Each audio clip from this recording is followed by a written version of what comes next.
Hello বন্ধুরা, আজকে আবার নতুন রেসিপি নিয়ে আপনাদের সামনে হাজির হলাম। আমরা আজকে বানাবো মাটন টিকিয়া। তো তার জন্য এখানে আমরা ভালো করে মাটনটাকে পিষে নিয়েছি মিক্সারে। তো এর জন্য লাগবে আমাদের সর্বপ্রথম কাঁচা লঙ্কা, ধনে পাতা কুচি, আর এখানে আমি পেঁয়াজ নিয়েছি 250 মতন, সেটাকে বারিক পুরো কুচিয়ে রেখে দিয়েছি। তো সর্বপ্রথম এখানে আমরা দিয়ে দেবো পেঁয়াজ, তারপর কাঁচা লঙ্কা, ধনে পাতা কুচি দিয়ে দেব। এরপর দেব 2 চামচ আদা রসুনের পেস্ট। তো এরপর এখানে আমি কাস্তুরি মেথি নিয়ে নিয়েছি, এটাকে হালকা এভাবে মুছে এবার এরপরে দিয়ে দেব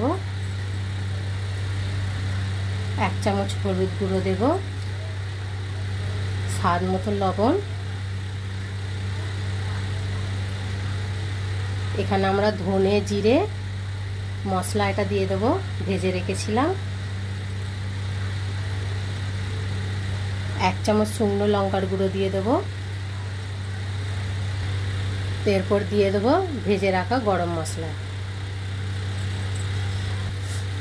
তো এর মধ্যে দিয়ে দেব বেসন অল্প কিছু দিয়ে এটাকে আমরা ভালো করে মেখে নেব। তো দেখুন বন্ধুরা, আমরা এটা কিন্তু খুব ভালো করে মাটনটাকে পুরো মিক্স করে নিয়েছি।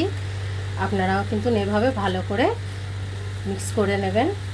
এই রেসিপিটা আপনারা কিন্তু বাড়িতে বানাবেন, এটা কিন্তু খুব সুন্দর হয় এই মাটন টিকিয়াটা। তো বন্ধুরা, আমি কিন্তু এটা 5 মিনিট ধরে এটাকে আমি ভালো করে মিক্স করে নিয়েছিলাম। আপনারাও কিন্তু একটু ভালো করে মিক্স করবেন যাতে মশলাগুলো ভালোভাবে সব মেখে যায়। তো আমরা কিন্তু এটা 15 মিনিট রেস্টে দিয়েছিলাম। তো 15 মিনিট পর ফিরে আসলাম। তো এখানে একটা কড়াইতে আমি তেল গরম করতে দিয়ে দিয়েছি। তো তেলটা কিন্তু ভালো গরম হয়ে গিয়েছে।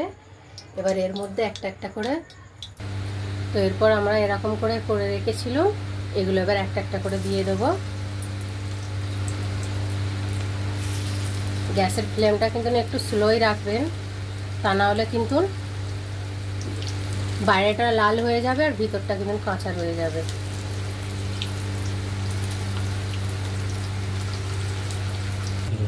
তো দেখুন বন্ধুরা, আমরা এখানে টিকিয়াটা ভালো করে লাল লাল করে ভেজে নিয়েছি। এবার তুলে নেব, নিয়ে বাকি টিকিয়াগুলো আমরা ভেজে নেব। তো আমাদের এখানে সবকটা টিকিয়া আমরা কিন্তু ভেজে নিয়েছি। দেখুন বন্ধুরা, আমাদের এই রেসিপিটা যদি আপনাদের ভালো লেগে থাকে তাহলে কিন্তু অবশ্যই সাবস্ক্রাইব করবেন এবং শেয়ার করবেন, কমেন্ট করবেন। কেমন হয়েছে? সুপার সুপার, আলহামদুলিল্লাহ।